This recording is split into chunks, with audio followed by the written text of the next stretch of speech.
किसान साथियों राम राम। आशा और उम्मीद करता हूं कि आप सब ठीक ठाक होंगे। साथियों, आप सभी को पता है कि किसान हर घर के अंदर पशु रखता है और पशुओं के लिए हरे चारे की भी बिजाई करता है। और इस समय ज्वार की बिजाई का समय चल रहा है। कुछ किसानों ने बुआई कर रखी है, कुछ किसान भाई बुआई करने की इच्छुक हैं। और इसी बीच हमारे पास फ़ोन आ रहे हैं, मैसेज भी आ रहे हैं कि ज्वार कोई कहता है पीली हो गई है, कोई कहता है चल नहीं रही है, कोई कहता है ऊपर से पत्ते जल रहे हैं। साथियों, ये क्यों हो रहा है? आप एक या दो कनाल में जो ज्वार की बुआई करते हैं उसमें शिकायत क्यों देखने को मिलती है? अच्छी ज़मीन भी तैयार करते हैं, पानी भी अच्छा लगाते हैं, बीज भी अच्छा आप बाज़ार से महंगा ला करके आप बुआई करते हैं, तो फिर ये समस्याएं क्यों आ रही हैं? मैं आपकी जानकारी के लिए बता दूं, आपकी एक एक समस्या का हल हमारे द्वारा बनाए गए वीडियो में मिलेगा। और जो किसान भाई ज्वार के बारे में हमारे से प्रश्न कर रहे हैं, प्रत्येक घर में लगभग 99% किसान जो है ज्वार की खेती करते हैं, परंतु कम से कम 20-25% किसानों के तो ज्वार की खेती अच्छी चलती है। बाकी 70-80% किसानों को बहुत बड़ी दिक्कत आती है। ये क्यों आती है? ये कारण बताने जा रहा हूँ, पूरा समझाने भी जा रहा हूँ। और आपसे विनती करता हूँ कि हर फसल के बारे में जो आपको जानकारी अच्छी चाहिए, आपको फ़ायदा भी हो, तो हमारे चैनल को सब्सक्राइब करें और शेयर जरूर करें। साथियों, सबसे पहली बात तो यह है कि आप डीएपी, यूरिया, फास्फोरस, पोटास अपनी ज़मीन में डाल रहे हैं, और डालना मैं ये नहीं कहता नहीं डालो भाई, परंतु आपकी खेत में जो आप खाद डाल रहे हैं, क्या आपको पता है कि उस खाद का कितना इस्तेमाल आपकी ज़मीन कर रही है? उसका संपूर्ण इस्तेमाल आपके पौधों तक नहीं पहुंच रहा है। नंबर एक, हर हमारे भारत की किसी भी कोने में चले जाइए, नीमाटोड की समस्या जड़ों में देखी गई है। और ऊपर से बढ़ते हुए तापमान की समस्या देखी गई है, तो जड़ों में नीमाटोड है।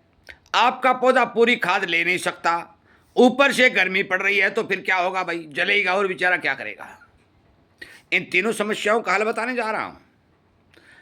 सबसे पहले मैं विनती करता हूं, हर किसान को ये बात बताइए और समझाइए कि आप ये गलती कतई मत करें और ज्वार की अच्छी खेती करें। आप जब भी ज्वार की बिजाई करते हो या आपने कर रखी है, उसमें 5 या 10 किलो सरसों की खल का छिड़काव करें। उसको कूट लें, पीट लें और उसके अंदर वो खल छिड़क दें। आप जब पानी लगाएंगे या किसी ने लगा रखा है या लगाना है, तो वो अपने आप जड़ों में चली जाएगी, आपकी ज़मीन की उपजाऊ शक्ति को बढ़ाएगी, आपकी ज़मीन में पैदा हुए नीमाटोड को रोक देगी। नंबर एक।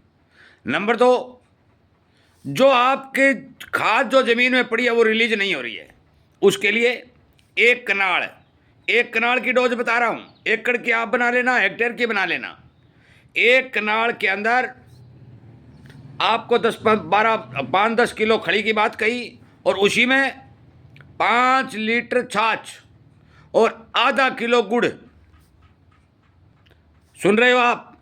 मैं कहता हूं 5 लीटर छाछ और आधा किलो गुड़ का घोल बनाइए। डोज अलग अलग होती है सब चीज की। 5 लीटर छाछ और आधा किलो गुड़ का घोल बनाइए। जब आप पानी लगाते हो, उस पानी के साथ चलाइए, क्योंकि यदि आप अब गीली जमीन में छिड़काव करेगा तो कोई फायदा नहीं होगा, क्योंकि छाछ के अंदर बहुत भारी मात्रा में लस्सी जो होती है उसमें बहुत भारी मात्रा में बैक्टीरिया होते हैं, और गुड़ बैक्टीरिया की खुराक है। आपकी छाछ वाले बैक्टीरिया और ज़मीन वाले बैक्टीरिया गुड़ को खा करके अपने को मोटा ताज़ा बनाएंगे, और ज़मीन में जितनी भी आपकी खाद पड़ी है उसको रिलीज करके पौधे की जड़ तक पहुंचाएंगे। आप इसके साथ ताज़ा गोबर भी मिला सकते हैं। जो पानी आप लगा रहे हो, उस पानी लगाते समय एक कनाल की क्यारी में 5, 7, 10 किलो ताज़ा गोबर भी चला सकते हैं। गोबर में भी बहुत भारी मात्रा में बैक्टीरिया होते हैं। तो क्या होया? पहला तो आपके खेत के जो ज्वार है उसकी जड़ों का नीमाटोड रुक गया। दूसरा, आपके खेत की बैक्टीरिया की पूर्ति होगी। अब भाई गर्मी पड़ गई, तो आप गर्मी से बचाव कैसा करें? साथियों, यही फार्मूला गर्मी पर लागू होगा। कैसा होगा?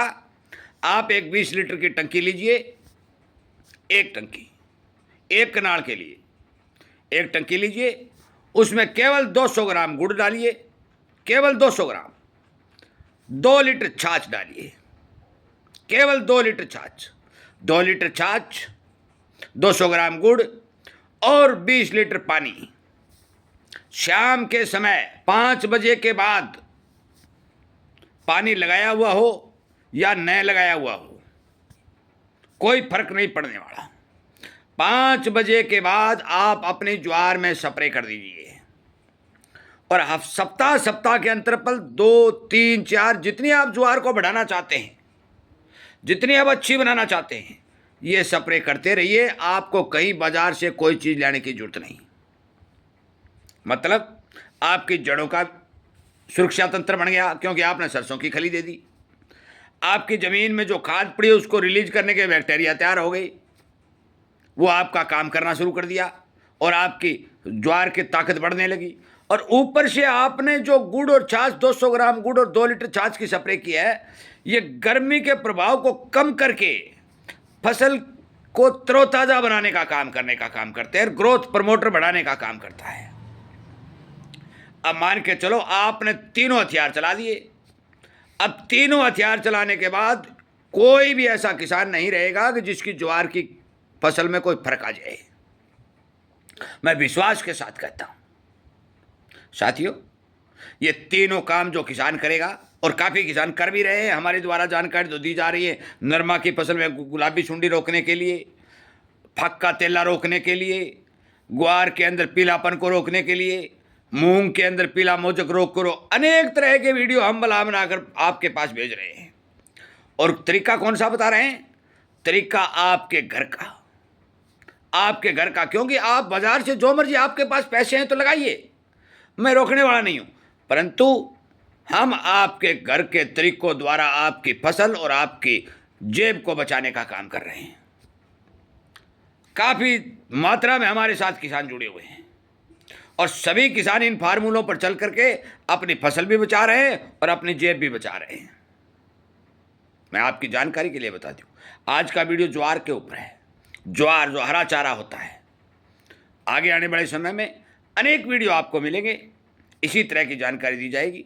यदि आप इस पर विश्वास करके काम करेंगे तो 100% आपको फायदा होगा। वीडियो शेयर करने के लिए, हमारे चैनल के साथ जुड़ने के लिए, इन बातों का फायदा उठाने के लिए मैं आप सबका धन्यवाद करता हुआ इस वीडियो को विराम देता हूं। उम्मीद करता हूं कि आप जरूर इस पर विचार करेंगे। जय हिंद।